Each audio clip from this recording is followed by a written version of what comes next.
Bem-vindos ao CompoCast, um podcast dedicado à composição musical e à teoria da música.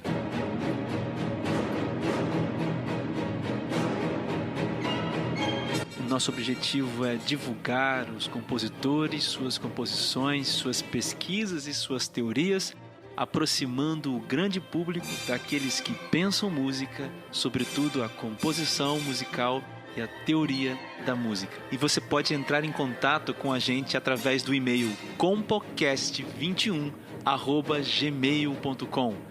Mande pra gente a sua sugestão, as suas críticas, nós ficaremos felizes em respondê-los. Primeiro foram os verdes. Bem-vindos aos nossos ouvintes do CompoCast. Nós temos hoje o prazer de receber o professor Dr. Antônio Jardim, um prazer enorme. O professor Antônio Jardim, que é doutor em letras, em ciência da literatura pela UFRJ, tem mestrado em música pelo Conservatório, especialização em musicologia, etnomusicologia e educação musical pelo Conservatório Brasileiro de Música. É graduado também em licenciatura em educação artística, graduado em filosofia, graduado também em composição musical. Ministro das disciplinas Educação, Estética, Filosofia da Educação, Prática do Ensino na UERJ e também Estética e Filosofia da Música na Escola de Música no UFRJ para os cursos de pós-graduação. Esqueci alguma coisa, professor? Está tudo dentro. Então, é uma alegria enorme ter o senhor. A alegria é minha. Agradeço muito o convite, fico honrado. Eu queria primeiro fazer uma pergunta, professor. A primeira pergunta que a gente sempre faz é que o nosso entrevistado conte um pouco da sua trajetória acadêmica como compositor. Sim. Como foi o seu processo de iniciação com a música, né? Um pouco da sua trajetória acadêmica. Tá bom. Bom, eu comecei a estudar música aos 10 para 11 anos, não é? Sozinho, em casa, tocando violão e tal, assim como foi muita gente da minha geração e das gerações posteriores, né? Comecei compondo antes de qualquer coisa, mais do que tocar. A obsessão sempre foi a composição, então eu trabalhei desse início até os meus 20 anos, tendo aulas particulares até chegar à escola de música, não é? Antes da escola de música eu fiz vestibular para filosofia da UERJ e da filosofia da UERJ para a comunicação da PUC. Cursei as duas, abandonei as duas e aí decidi fazer o vestibular para a música, exatamente para a escola de música para fazer composição. Foi assim que cheguei até lá na música, né? E depois depois foi seguir a carreira de alguma maneira. Quer dizer, eu participei de festivais de música popular. Esse misto que eu fiz a minha vida inteira entre compor canções, que foi a primeira entrada com a coisa da composição, e depois compor coisas que não canções, quer dizer, obras de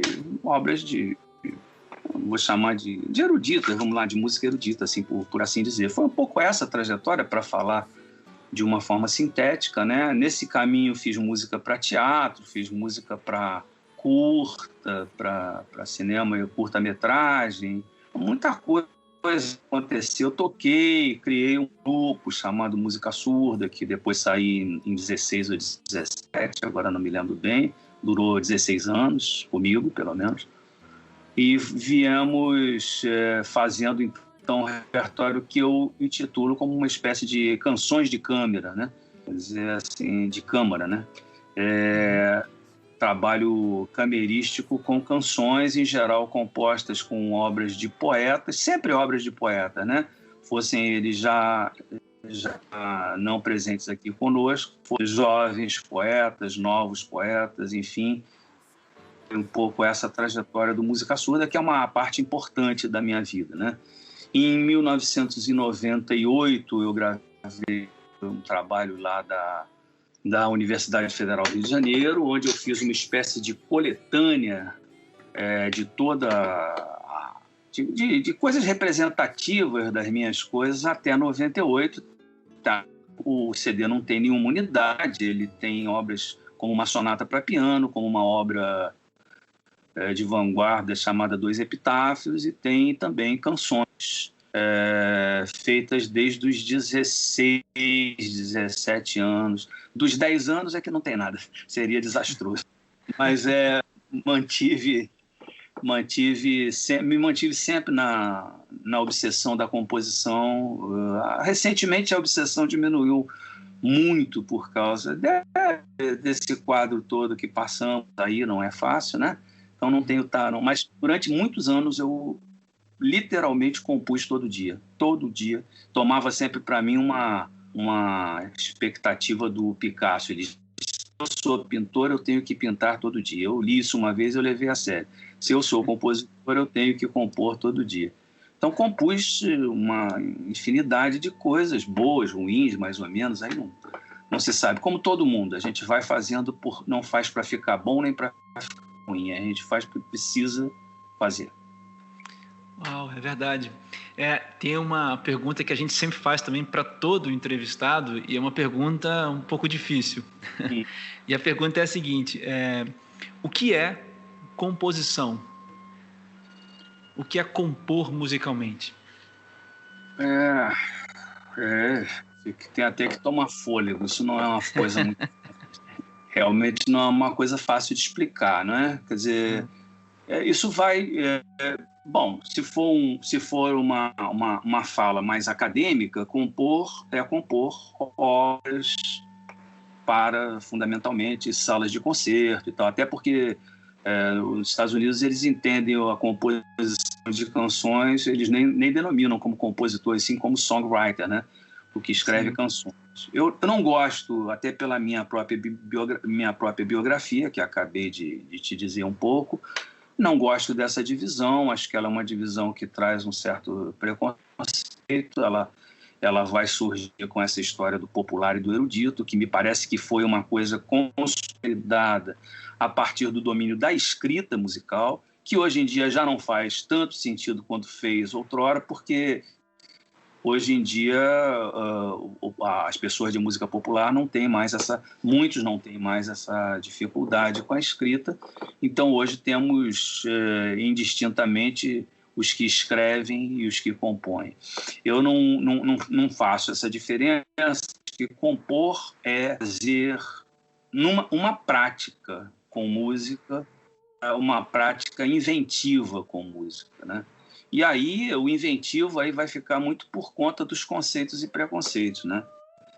Eu acho, por exemplo, Nelson Cavaquinho inventivo, como acho Villa-Lobos inventivo, como acho Milton Nascimento inventivo, como acho Tom Jobim ou Edino Krieger, né? E, por outro lado, deve-se dizer que esse inventivo também não é presente sistematicamente em todo mundo, né? Há quem faça coisas inventivas, há quem faça coisas não tão inventivas. Isso só vai acontecer com todos nós, isso com todos aqueles que se lançam na aventura de compor. O Emanuel Carneiro Leão, que foi um professor meu, ele tem uma maneira interessante de falar sobre isso. Ele diz que o modus tollens, o modo da retirada, é o modo da escultura. Ele diz que o modo ponens é o modo da pintura. O modo tollens é você retira os excessos, o modo tollens, né? Retira os excessos e aparece, diz ele lá, Davi, Moisés, quem que é. E o modo ponens é pôr sobre uma tela alguma coisa, e aí você tem Picasso, você tem Da Vinci, você tem os pintores. E ele diz que a música é diferente, ela é o modo componens, porque ela tanto põe quanto tira, ela tanto imprime, porque ela inscreve, na verdade, na nossa memória algo, como ela tanto quanto ela retira, não é? Porque ela também tem um movimento para fora dela. Então ela entra e ela sai. Ela entra em nós e ela sai de nós a um tempo só. Sobretudo, entra e sai de nós enquanto somos compositores, porque nós somos também os primeiros ouvintes daquilo que fazemos. Uhum. Eu acho que a próxima pergunta você já respondeu, mas eu insistiria em perguntar quais seriam assim as suas maiores referências. Eu já percebi que existe uma grande força do lado da canção, né?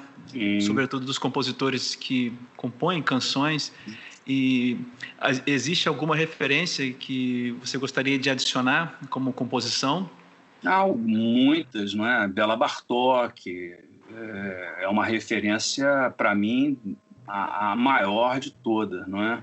Mas a música do século XX toda, sem fazer a distinção do popular e do erudito, não é? Porque eu me considero uma pessoa, embora esteja vivo no século XXI, eu sou uma pessoa do século XX, significa toda a minha formação, nasci em 1953, portanto estou com 66 anos, de 53 até o fim do século passou-se mais tempo do que eu tenho vivo nesses 20 anos de século XXI. Então a música do século XX sempre me interessou, me influenciou, brasileiro ou não, canção ou não, erudita ou não, contemporânea ou não, me preocupa menos o adjetivo, me preocupa mais, na verdade, a questão musical propriamente dita. Essa foi o meu ouvido foi formado desde muito cedo com a música do século XX, de Beatles a Vila Lobos, de Edu Lobo a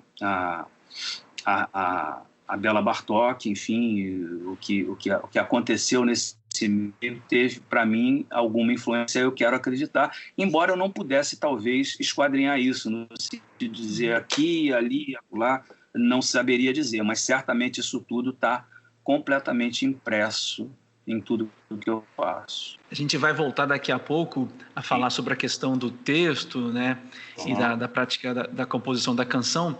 Eu queria mudar um pouquinho a nossa direção e conversar um pouco sobre a relação entre filosofia e música. E aí eu queria fazer uma pergunta muito abrangente, para que a resposta também tenha liberdade de se colocar aqui. Assim, qual é a relação entre a filosofia, seja no seu aspecto categórico ou no seu aspecto histórico, e a música, também seja no seu aspecto como construção da realidade ou como algo que foi construído historicamente? Eu entendo que essa relação é total. Por exemplo, se a gente for fazer um entendimento da palavra filosofia, que é uma palavra grega, a gente vai ver que ela é composta por philos, que antes de dizer amor, quer dizer, filosofia em geral é entendido por amor à sabedoria, mas antes de dizer philos, antes de dizer amor, ele diz do pronome possessivo próprio, ou seja, o que é próprio, como o meu dedo me é próprio, como a minha personalidade me é própria, como a tua personalidade te é própria, é o próprio, portanto, o philos.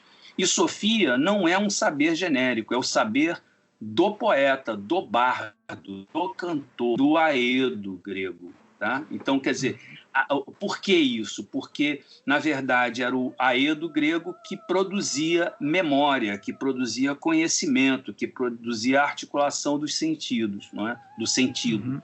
Então, quando surge a filosofia, que é uma disposição para já desde a escrita, e não mais desde a dimensão de oralidade, tá?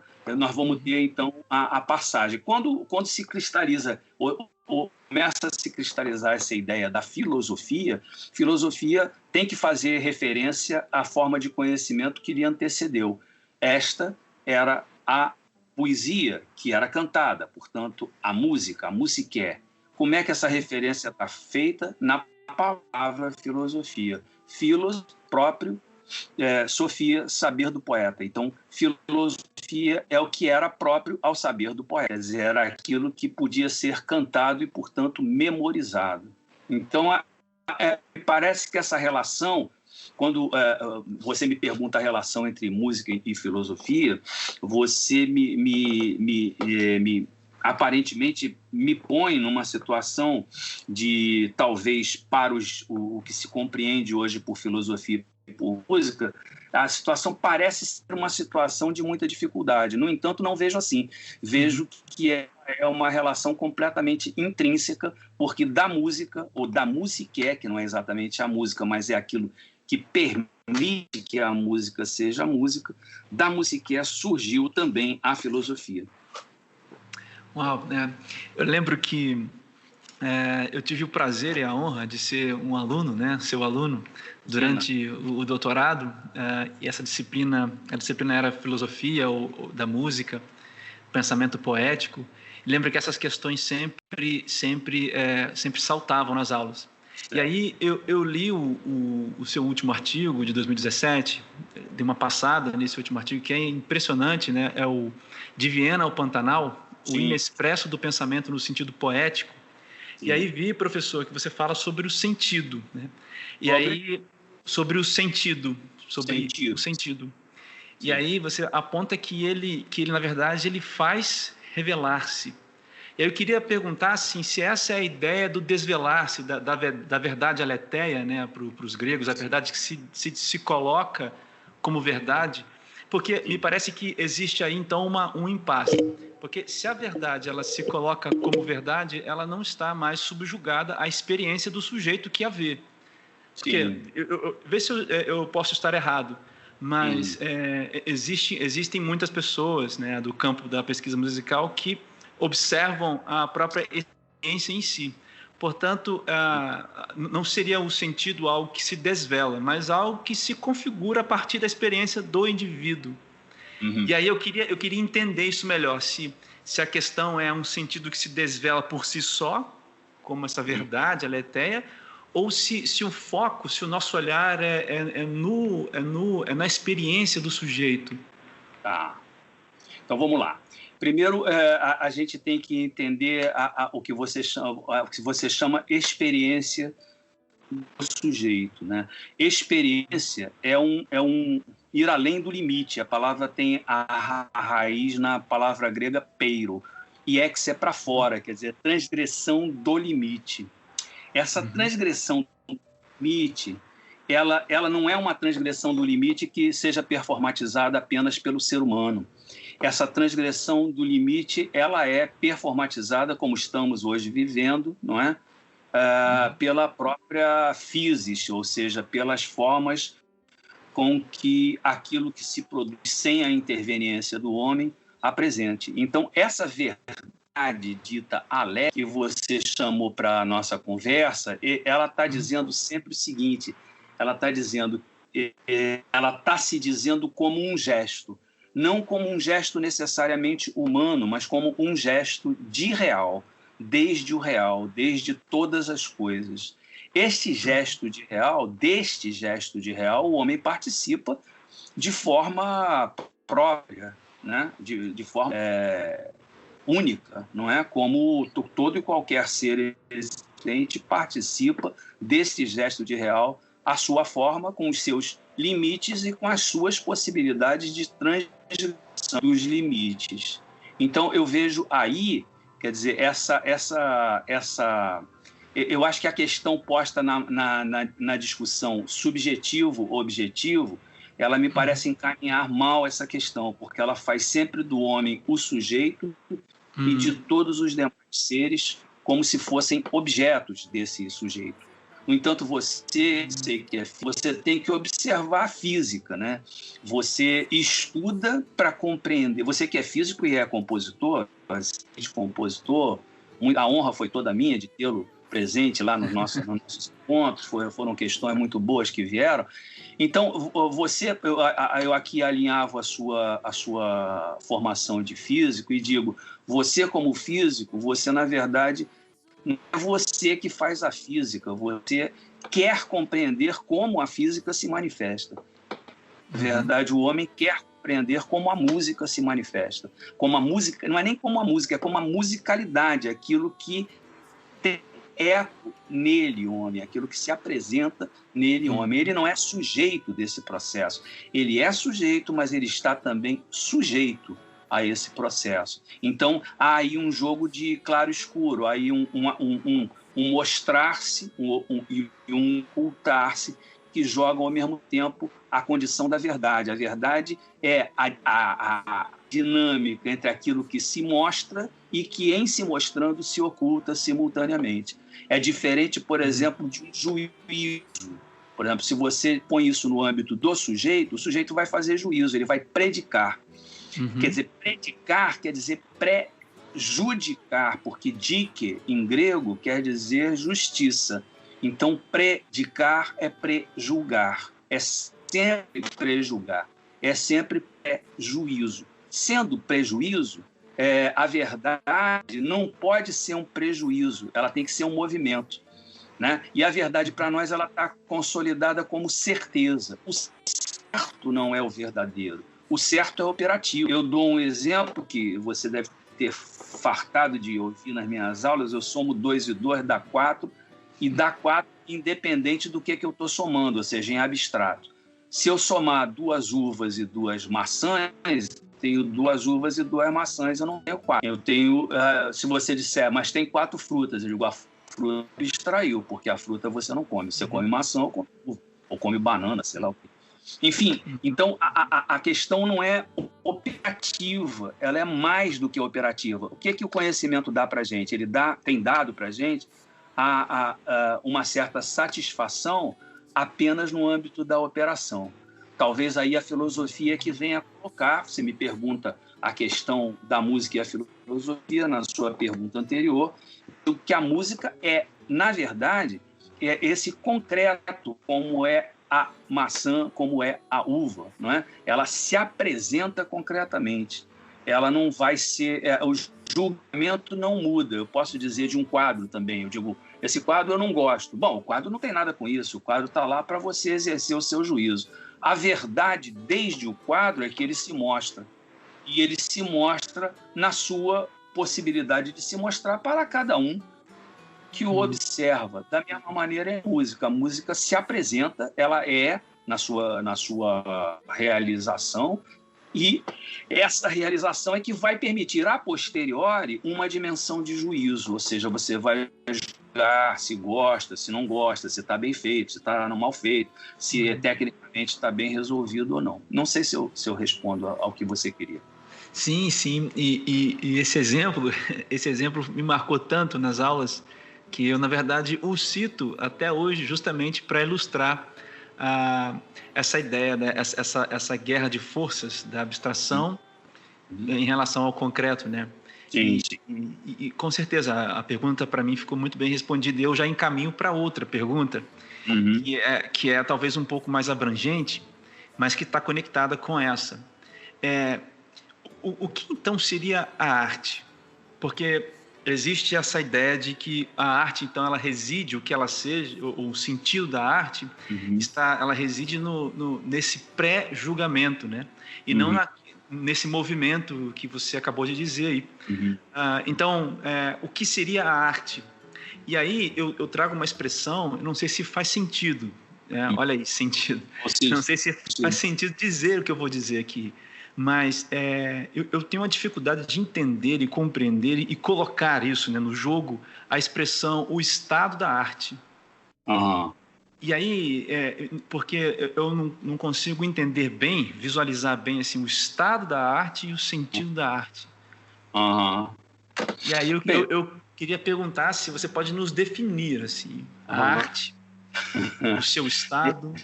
Definir, não definirei, nem tenho poder para isso, mas vou tentar argumentar com você. Veja bem, se eu digo, se eu estabeleço o sentido, eu tenho que entender que o sentido antecede qualquer significação.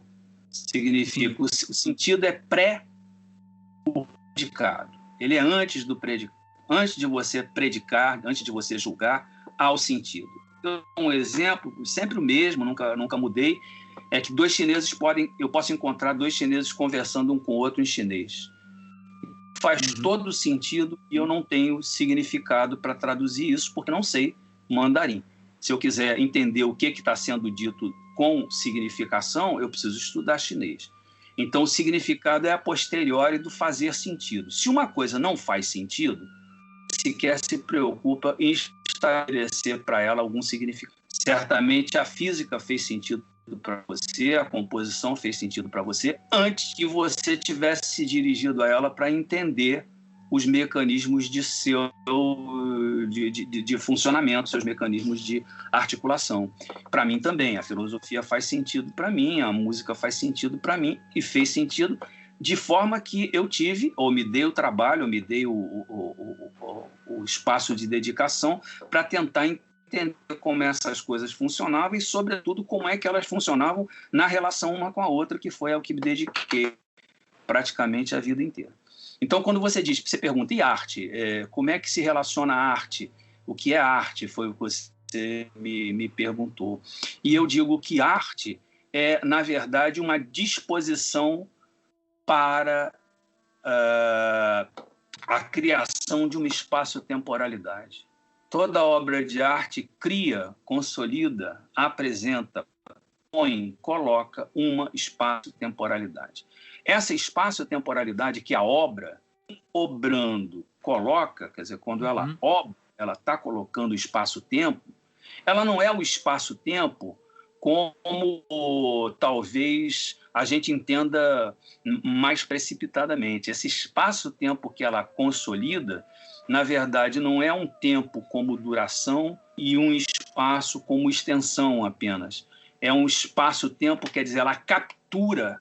A arte tem o poder de capturar a nossa espaço-temporalidade. Vou dar um exemplo.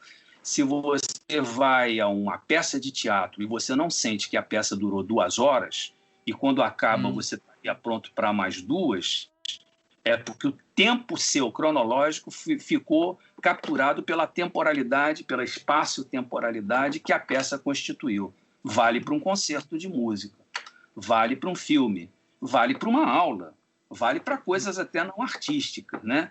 Mas em se tratando da arte, ela vai sempre consolidar essa presença espaço-temporal e vai colocar necessariamente essa presença temporal num jogo de mostrar-se, dizer-se, não mostrar-se, não dizer-se. Quer dizer, ela vai sempre se colocar na alétea, ou seja, ela faz o desocultamento, ela possibilita o desocultamento, mas ela também, ao mesmo tempo que possibilita o desocultamento, ela também oculta.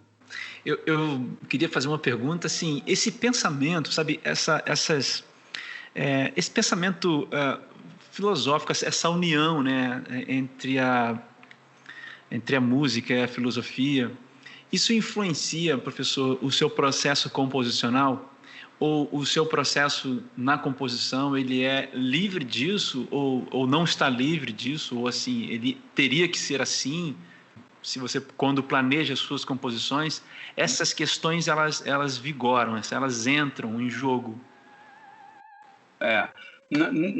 Eu acho que nem poderia não ser assim, quer dizer, visto que essas coisas estão, para mim, tão ligadas, não é? Mas elas não estão ligadas apenas aos dispositivos técnicos, né? Como, em geral, nós todos precisamos de técnica para compor. Não conheço compositor que não precise desenvolver, desdobrar ou técnicas próprias ou técnicas prontas. De qualquer forma, todo compositor precisaria dispor de um ferramental, de um instrumental, para que pudesse desenvolver suas ideias, ainda mais na música ocidental, que é uma música que impõe desenvolvimento, né, como sua característica talvez fundamental. Então, nesse sentido, é claro que acredito que esteja presente muito mais na situação macro da obra do que na situação menor dos dispositivos técnicos. Quer dizer, por que usar as técnicas? Claro, mas por que usar as técnicas é menos importante do que se deve querer com elas. Então, nesse sentido, parece que a minha música, se é que eu posso falar assim, a música que... Eu gosto de dizer de outra maneira, a música que comparece em mim, ela na verdade, ela está cheia desses momentos em que eu preciso me decidir sobre este ou aquele caminho. Isso é assim para todo mundo, não tem novidade nenhuma, mas sempre com essa ideia de fazer aparecer uma verdade como presença de uma ausência e como ausência de uma presença. Desde muitos anos que eu penso a composição dessa maneira, ou pelo menos tento pensar. Você vai dizer assim, mas a gente ouve a sua música e não vê nada disso.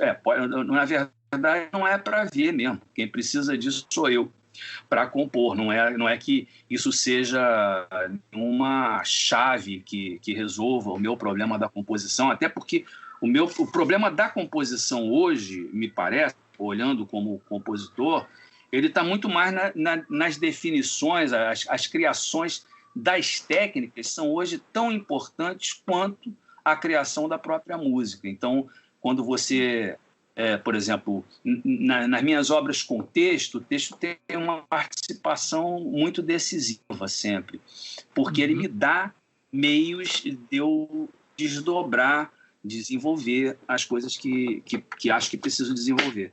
Na verdade, quando não é assim, certamente faço como todo mundo faz, isto é, tomando uma ideia musical que me chegue, que pode até me chegar por um texto, ou por uma cena de filme, ou por uma batida, ou por algum estímulo sonoro tempo-espacial. Isso certamente vai sofrer a desgraça da minha filosofia, de alguma maneira. A desgraça é a graça. Sei.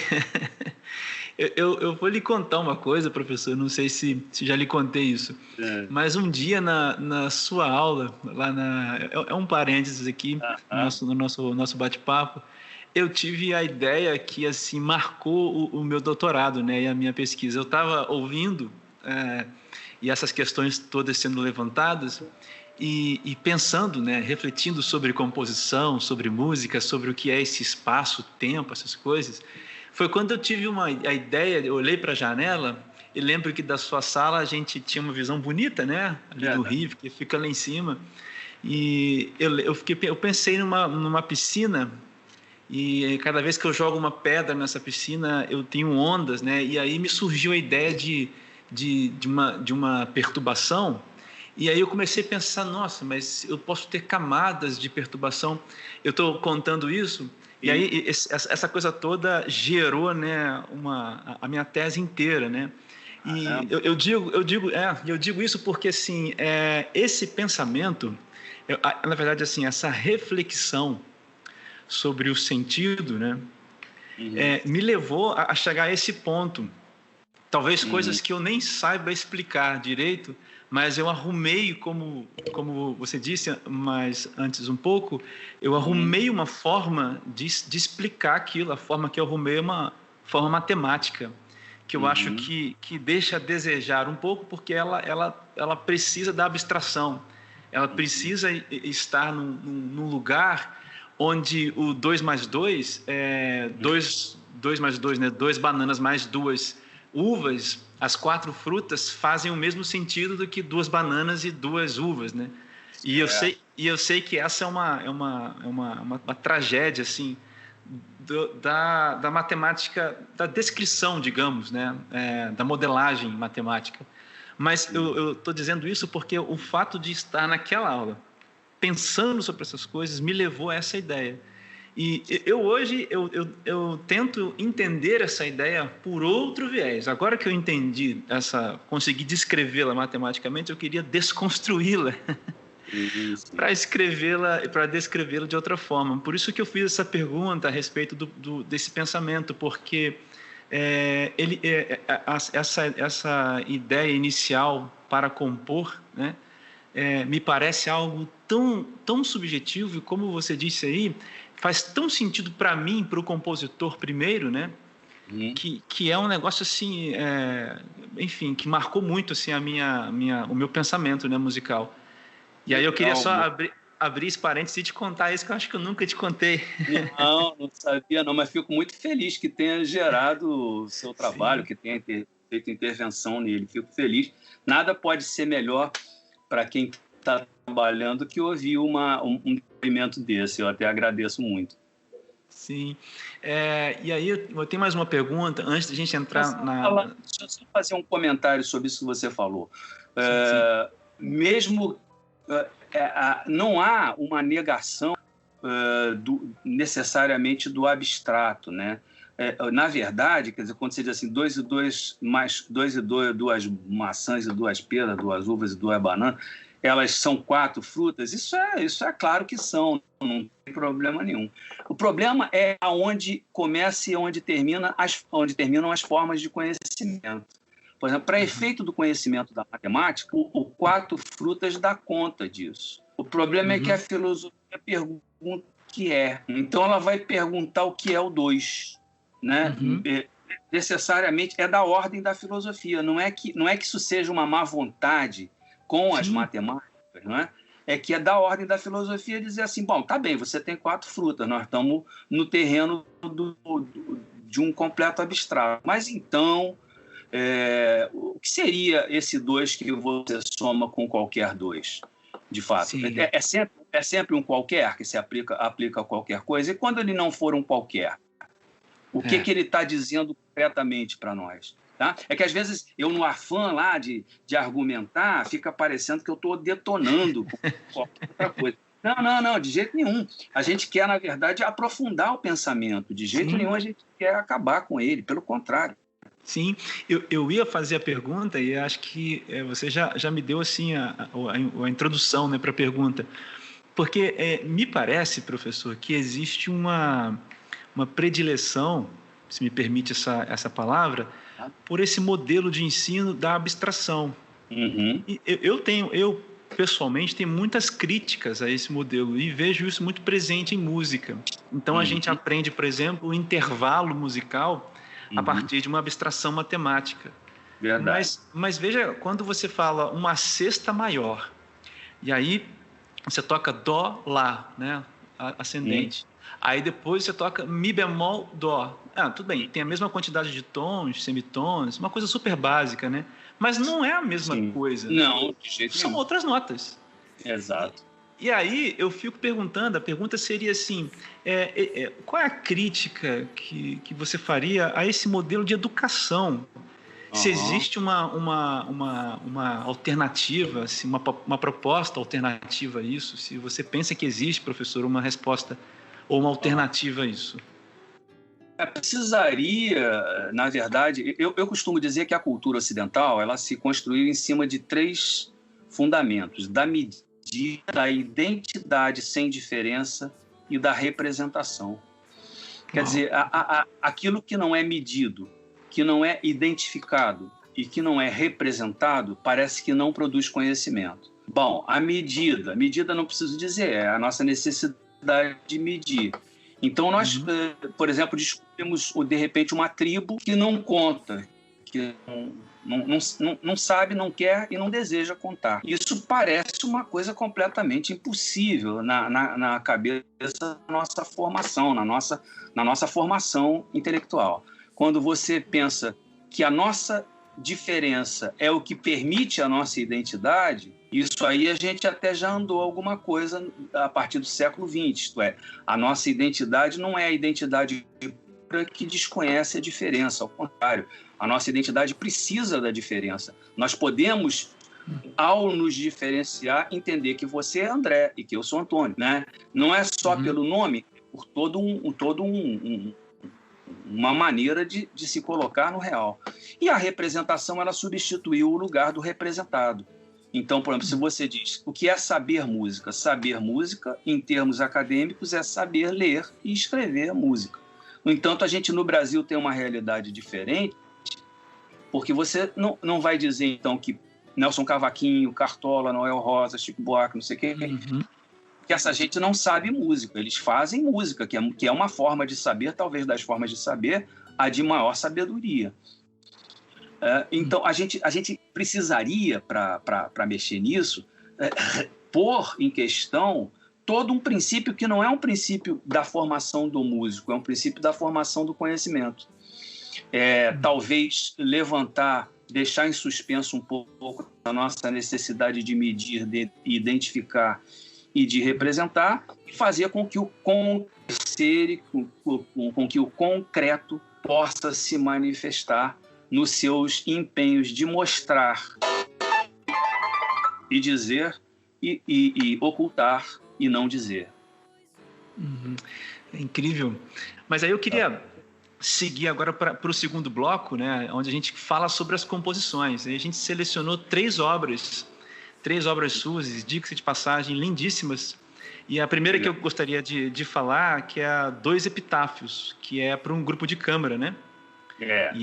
E ela tem várias, é uma obra multimovimento, com vários movimentos, né? E aí queria que, sobre essa obra, eu queria perguntar quais são os elementos que serviram de inspiração, como foi o processo composicional, e eu queria perguntar se especificamente sobre a textura. Teve algum pensamento específico sobre a questão da textura nessa obra, Dois Epitáfios, que os nossos ouvintes estão ouvindo enquanto a gente vai conversando aqui? Tá ótimo. Veja só, o Dois Epitáfios é uma obra muito curiosa. Eu comecei a fazê-la e nunca achava o modo. Isso falar um pouco do drama que foi isso. Eu levei 2 anos fazendo essa obra.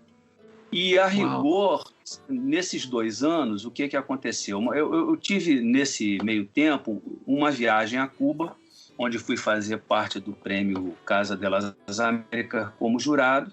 E lá encontrei pessoas e estava lá trabalhando na obra. No ano seguinte, novamente fui convidado a ir a Havana e fui para o Festival de Música Contemporânea. Acho que era 86, 87, ou 87, 88. E aí eu voltei a Havana e eu estava fazendo ainda. E quem me conheceu da primeira vez disse: mas você ainda está fazendo isso? Ainda é a mesma obra? Eu digo: não consigo achar o caminho, esse negócio está brabo, não vai... Aí o que vai acontecer? Vai acontecer que eu vou na volta de Havana, há um recital de um grupo japonês chamado Kodo, que é um grupo tradicional de tambores imensos, os caras tocam pendurados, é um negócio assustador aquilo. Eu fiz até uma oficina lá não sei se na casa de Rui Barbosa, com os caras lá, um negócio assombroso. Fiquei completamente siderado com aquilo. E durante o concerto, o que eu faço? Eu tenho uma ideia, e aí eu escrevo uma célula na mão, que era o que eu tinha. Uau. Uhum. E eu não estou tendo para uma célula assim, de umas 4, 5 articulações, não mais do que isso, mas com um cuidado enorme para o meu suor, porque eu sou um sujeito que suo uma grandeza. Eu vou chegar em casa, já sumiu isso. Já estava meio sumido, mas deu para recuperar. E eu cheguei em casa e eu já não dormi, eu já fui fazer a obra, e a obra saiu completamente diferente de tudo aquilo que eu estava trabalhando até nos 2 anos precedentes lá. E da onde surgiu? Bom, primeiro tem uma articulação rítmica que me aparece, e, na verdade, a obra surge, então, aí de 2 melodias.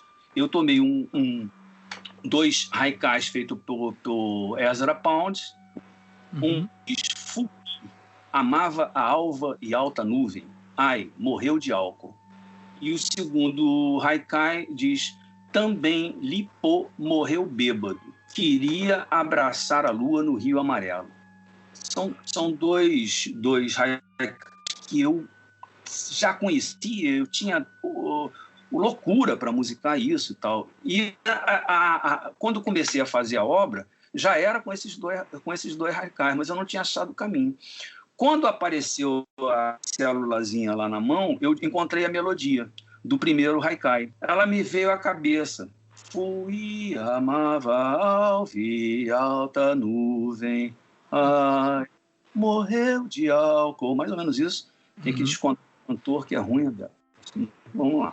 Então, aí depois, como é que eu compus o segundo haikai? Tomando as figuras as figuras de linguagem. Por exemplo, ao mesmo intervalo de fui, deu também lipo, fui, né?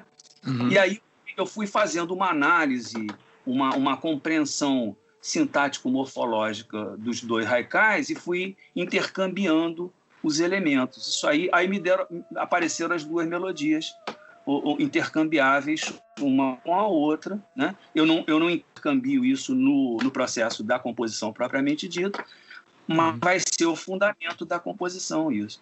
Depois foi a ideia da morte, que é uma ideia recorrente no meu trabalho. Tem uma obra chamada Cemitério de Bolso. Eu nasci dia 2 de novembro, então,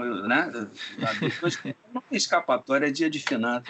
Morei no Caju, enfim, essas coisas que são curiosidades, né, que geraram, às vezes, até um dia uma reportagem no jornal por causa de alguém que me entrevistou e soube disso, aí ficou animado com a ideia da morte, do não sei o quê. Eu não sou uma figura mórbida, penso que não, talvez seja sem saber, mas o que acontece? A questão da morte me chama.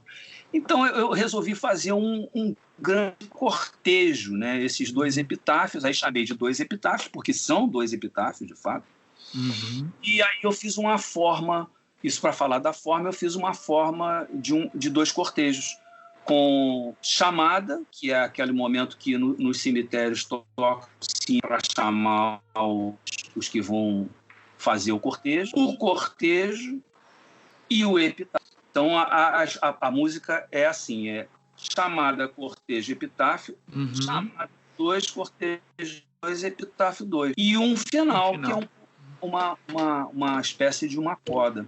Esse trabalho, você me pergunta pela textura. A textura foi na verdade, buscada, não exatamente como papel de protagonista. Ela foi encontrada um pouco no preparo do piano. O piano é preparado, na utilização das garrafas com sons determinados, na utilização dos instrumentos do clarinete, na busca de determinados efeitos vocais, como a nossa querida Andréa Albuquerque faz na gravação. Então, a gente fui fazendo isso e saiu essa textura, foi meio que expelida pelo processo de composição dos outros indicativos da própria peça. Eu fiquei com um pouco de dúvida na formação da peça. Sim. Você pode nos elucidar assim, qual é a formação? Eu chamo de um pianista, um clarinetista e uma cantora. Porque eu não digo que é para piano, clarinete e canto, porque, a rigor, esse pianista, essa cantora e esse clarinetista, eles alternam as suas funções, no sentido de que eles não tocam um instrumento do outro, mas às vezes fazem outros tipos de sons que não os sons dos seus próprios instrumentos. Entendi. Existe algum momento que o clarinetista toca no piano, por exemplo? Não, mas ele toca uma garrafa para ele preparada. Isso que eu ia perguntar. Então tem algumas coisas assim por fora que eles tocam, porque tem uns sons bem particulares assim na obra, né, que eu percebi.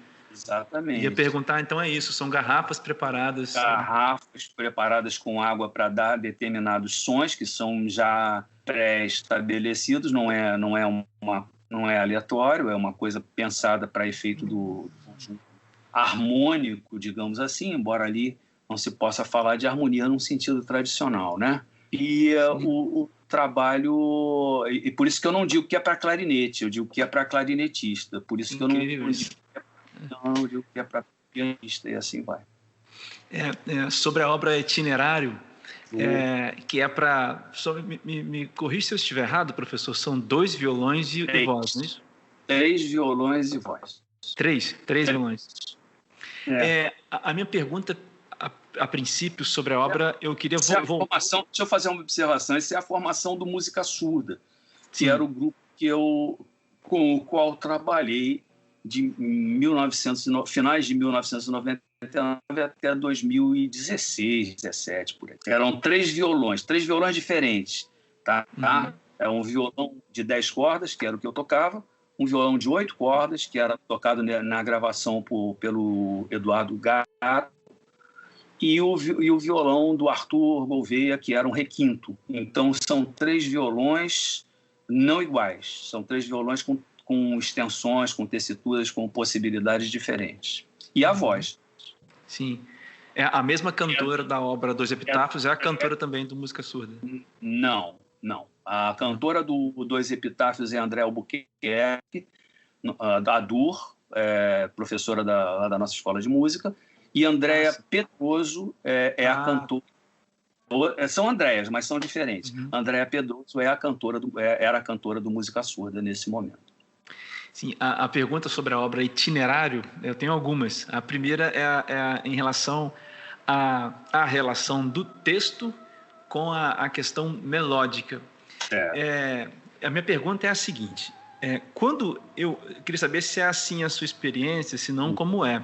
Quando eu leio um texto, me parece que o próprio som da palavra sugere o fraseado.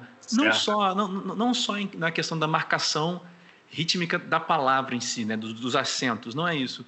Mas uma questão de cor, uma coisa mais sinestésica, assim. Aí eu queria perguntar, professor, como que é a questão, voltar aqui lá do início, né, da questão da canção. Sim. Como que é para você a relação da construção musical de um texto? Ou seja, musicalizar um texto. Como é que se dá essa relação? Ela parte da música para o texto, do texto para a música? Olha só, você pegou a canção da época do Música Surda que eu mais gosto. Para mim, o Itinerário das minhas realizações, ou seja, das músicas que eu compus. Lindíssima. O Música Surda é a que eu mais gosto. Eu sou completamente apaixonado por essa música. Essa música, ela surge de um poema de Cecília Meirelles, que diz: primeiro foram os verdes, eu não vou lembrar tudo, mas enfim. O que acontece na minha composição para o grupo Música Surda, em especial a composição para o poema da Cecília? Eu musiquei 27, acredito que 27 poemas da Cecília Meirelles em seguida. Isso em um mês. Uau. Eu escrevi 27 obras sobre o poema da Cecília Meirelles. E a que eu mais gosto, sem dúvida, é o Itinerário. Bom, como é que foi surgindo o Itinerário? O Itinerário surge não exatamente com... Eu li, e eu gosto de dizer, e até é verdade, que eu nunca entendi o texto. Só que eu nunca entender o texto, para mim, não significa absolutamente nada, porque, para mim, é importante, ainda quando eu musico o texto, que eu o ouça. Eu preciso ouvir esse texto. Eu digo que palavra é música, é parábola, parabolé, parabalo. A palavra vem do grego balo, que quer dizer lançar-se em direção a, tá? Então a palavra tem esse sentido. A nós, compositores, o que acontece é que a gente tem que estar sensível àquilo que a palavra lança para nós. Antes do entendimento, ela precisa lançar para nós a sua sonoridade, a sua ritmicidade, a sua cor, o seu timbre. Eu estava... Na verdade, eu vou te contar como é que foi essa composição, que é das mais intuitivas, por incrível que pareça, embora não seja ausente de uma técnica, não. Mas eu estava brincando com o violão, e eu não componho o violão, de um modo geral, não. Né? Eu, em geral, escrevo, mas eu estava brincando com o violão e eu consegui aquela sonoridade do início do violão, que é uma segunda, não é? Uma segunda que faz um trítono com... não sei lá, agora não vou me lembrar, mas enfim, surgiu aquela sonoridade como uma espécie de... como se fosse um riff de rock. Então, quem ouvir a música vai perceber isso no início, porque a cantora Andréa ataca junto com essa sonoridade que é produzida no violão, em um violão que é o meu, nesse caso, sou eu que estou tocando. E aí, quando eu encontrei esse som dessa segunda, quer dizer, é um Lá sustenido com Si e um Mi, que ficam pedalando ali, é uma coisa de um ostinato, um pedal que vai se montando.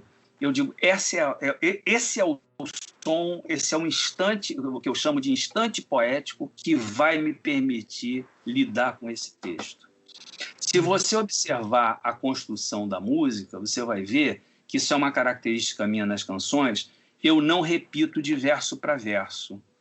Eu não faço duas vezes a mesma melodia. Eu faço a mesma melodia quando a parte volta, mas eu não a mesma coisa, né?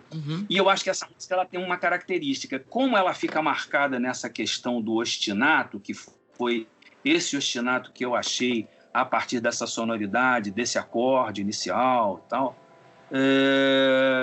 A segunda parte ela abre porque ela se livra desse ostinato finalmente, e ela vai abrir inteiramente, abrir mesmo, dá um sentido de amplitude, ela vai esgarçar o tempo e o espaço, é assim que eu entendo. Quando ela cai numa melodia mais fluente, tipo Ares Serenos, aí fica melodioso mesmo, né? Quer dizer, então, na verdade, foi a sonoridade foi a sonoridade do poema linkada, agarrada na sonoridade que eu produzia naquele momento no violão. E aí depois foi técnica, depois foi desenvolver isso de alguma forma e encontrar uma segunda parte que fosse efetivamente uma segunda parte, ou seja, que dissesse outra coisa que não o que disse a primeira parte. É um pouco isso que eu tenho para te dizer. Não gostaria de falar de técnica, posso falar, mas é que também não me lembro mais, mas isso tem a melodia é toda montada a partir de um jogo dos intervalos, até para achar essa segunda parte e tal. É um trabalho, o trabalho do Música Surda, aquela parte que me compete, né, onde eu compus, onde eu escrevi alguns arranjos, que em geral eram compartilhados, de um modo geral eram compartilhados, eles chegavam bastante escritos, mas eram modificados pelo grupo, muitas vezes. Eu no Música Surda, eu exerci a atividade da composição, voltando à sua primeira pergunta. Quer dizer, não é apenas um trabalho, não entendi nunca como um trabalho apenas de uma canção que é feita, digamos, para ser cantada. É claro que é uma canção feita para ser cantada.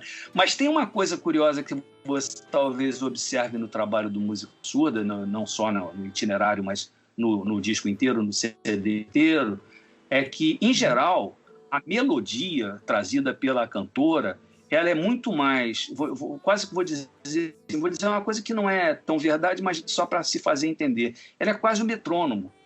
A melodia não tem jogo rítmico, isso fica mais para os violões. Os violões fazem o capeta.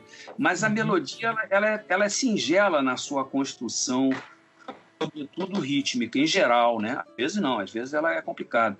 Mas, de um modo geral, ela sustenta. Ela é, na verdade, a cantora é o coração do Música Surda, né?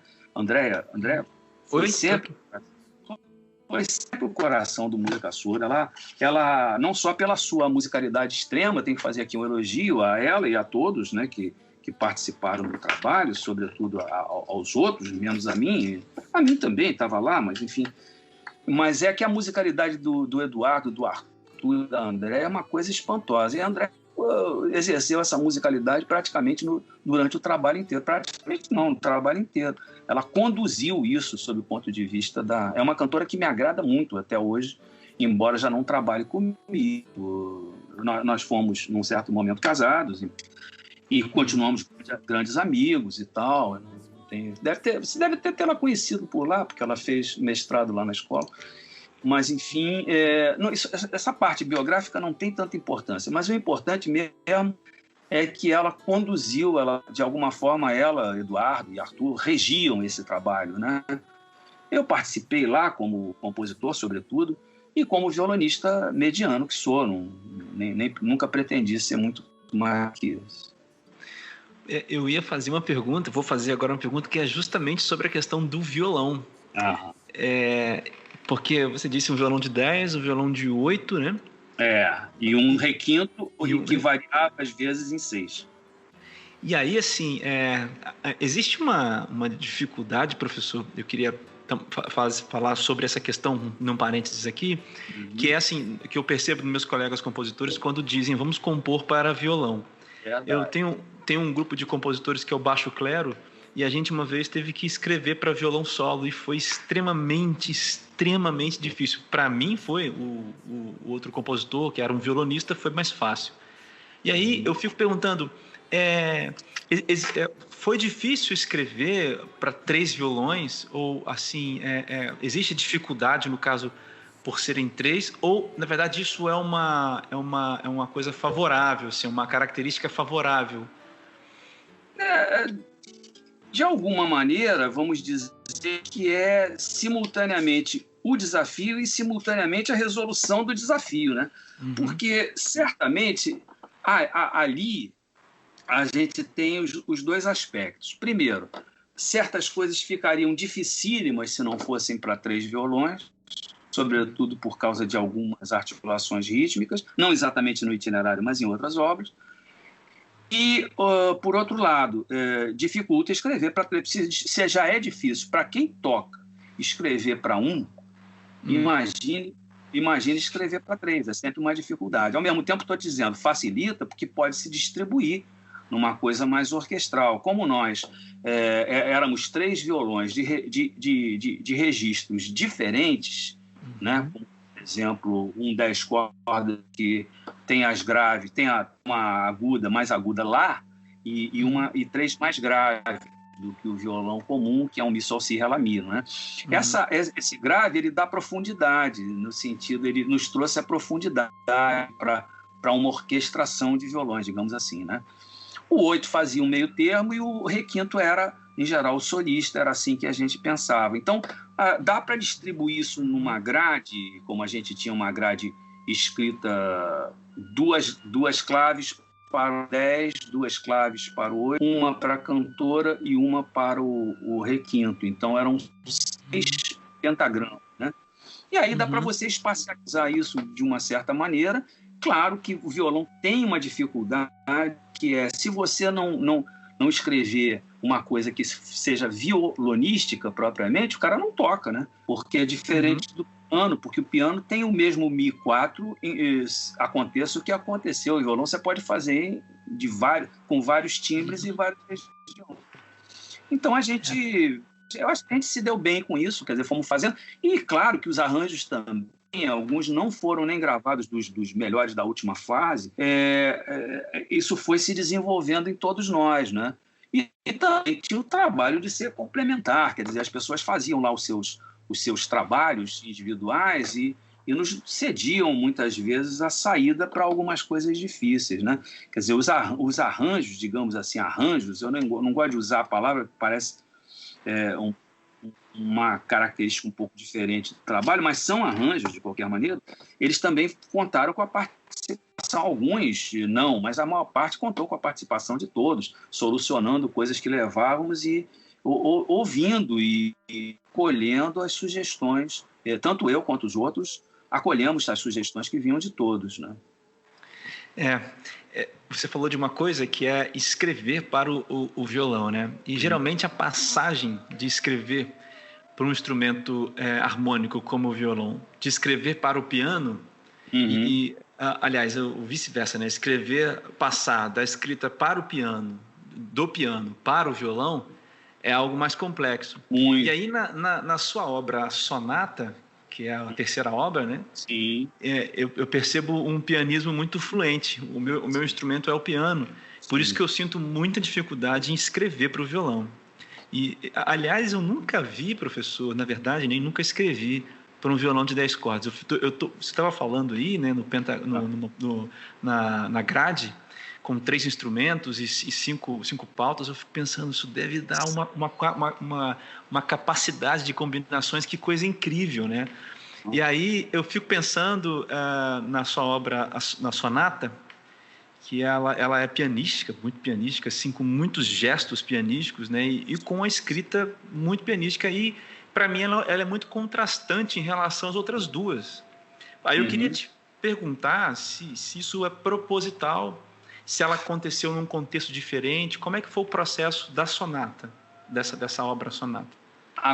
Aconteceu num processo diferente. A Sonata é uma obra que faz um caminho, tem 3 movimentos, é uma sonata clássica, digamos assim, e o primeiro movimento mais numa articulação mais tradicional, da forma sonata mesmo, onde você vai ter o primeiro tema e o segundo tema, como formalmente se faz. Esse primeiro e segundo tema, eles não são diferenças de tom, mas eles acabam se fundindo na reexposição num único tema. Vai entrando um tema dentro do outro e esse tema que entra dentro do outro vai se tornando só. Essa é a síntese do movimento de contradição entre o primeiro e o segundo tema no primeiro movimento. O segundo movimento, eu nem sei se a sonata foi toda para você, eu acho que foi o terceiro movimento, se eu não me engano, não sei. Foi apenas um. Que acabou ganhando um sentido de uma peça em particular, chamada, que eu denominei Fragmentos para Piano, que durante muito tempo abriu um programa na Rádio MEC chamado A Grande Música, se eu não me engano, o Concerto de Domingo, na verdade é anterior à Grande Música. E esse Fragmentos para Piano, que na verdade é o terceiro movimento da sonata, ele é um processo curioso, porque isso você fala da linguagem pianística, né? Que o terceiro movimento, ele é na verdade uma inversão rítmica do primeiro. Mas ele é uma inversão rítmica do primeiro, mas essa inversão rítmica é muito sutil. Quer dizer, ela não é uma inversão grosseira de pegar o primeiro e fazer ou em retrógrado. É inversão, ou seja, inversão significa... Pode te dar um exemplo. O que é um compasso simples no primeiro movimento vira um compasso composto no segundo, no terceiro movimento. E aí, por um processo, aqui eu agora não saberia te dizer, teria que consultar aqui rascunhos, se é que ainda tem. Então, mas o terceiro movimento, que é o que você tem aí para apresentar como síntese dessa obra, ele depende dos outros dois. O segundo é um movimento muito lento, também tirado do primeiro movimento. O tema sai do primeiro movimento por um processo que não vou me lembrar agora para te dizer, mas isso não é nenhum segredo, porque não acredito em segredo de técnica. Eu acho que pessoas com a mesma técnica fazem coisas diferentes porque são diferentes, porque sentem as coisas de forma diferente. Então não é porque eu esteja aqui escondendo, não. É porque, na verdade, estou falando que me lembro. Tem coisas que não me lembro mais, porque essa obra é de 1981, enquanto Os Epitáfios é uma obra dos anos 2000, eu acho, dos anos 90, na verdade. Dos anos 90. Dos Epitáfios acho que já é 90. Quer dizer, é uma coisa de uns 10, 15 anos que separa uma obra da outra. Necessariamente são momentos diferentes da minha composição. Mas eles são momentos importantes, até por isso te mandei. Eu acho a sonata um trabalho técnico muito importante para mim. Eu aprendi muito. Dali saiu o meu oratório final até de composição de graduação naquele momento. E os Dois Epitáfios, uma obra que eu chamaria de menos técnica e mais poética, no sentido não do poético da poesia, mas do poético da própria musicalidade. Ela é uma obra que eu acho mais sensível do que a sonata, embora a sonata eu ache uma obra de força, muito forte, muito categórica, muito... Enfim, não sei se estou te dizendo alguma coisa que vale a pena, mas é um pouco isso que tenho. Quer dizer, procurei, sim, ser idiomático na construção da sonata, quer dizer, tentar fazer o esforço para que aquilo ficasse na mão de um pianista. Eu não sou exatamente um pianista. Eu meto a mão no piano, toco alguma coisa, mas estou muito longe de ser um pianista. Mas me viro lá no piano, não para sonata. Para sonata eu não me viro, não. Foi importante, por exemplo, colocar a minha mão no piano para poder também, embora não tivesse composto ao piano, algumas coisas precisam ser ajustadas, e aí em função idiomática do próprio instrumento, né? Eu fiquei curioso, a gente já está chegando ao final, mas eu fiquei curioso pelas canções, pelos poemas da Cecília Meirelles que você musicou. Eles existem já gravados? Eles existem gravados no CD do Música Surda, que se chama O Livro das Canções. Não existem os 27. Na verdade, a gente tem no Livro das Canções, nós temos 7 canções. O Livro das Canções é um álbum duplo. Então, o primeiro álbum, o primeiro CD do álbum, ele é Não Cecília Meirelles. E o segundo CD é só Cecília Meirelles. Foi assim que fizemos a separação. Até porque não tínhamos muita segurança de conseguir a liberação dos direitos, que é sempre uma coisa complicada. Então, na verdade, fizemos o primeiro CD, caso o segundo não pudesse. Então, quando saíram os dois, a gente fez um duplo. Entendi. Então, essas canções estão lá misturadas com poemas de outros, como Dante Milano, como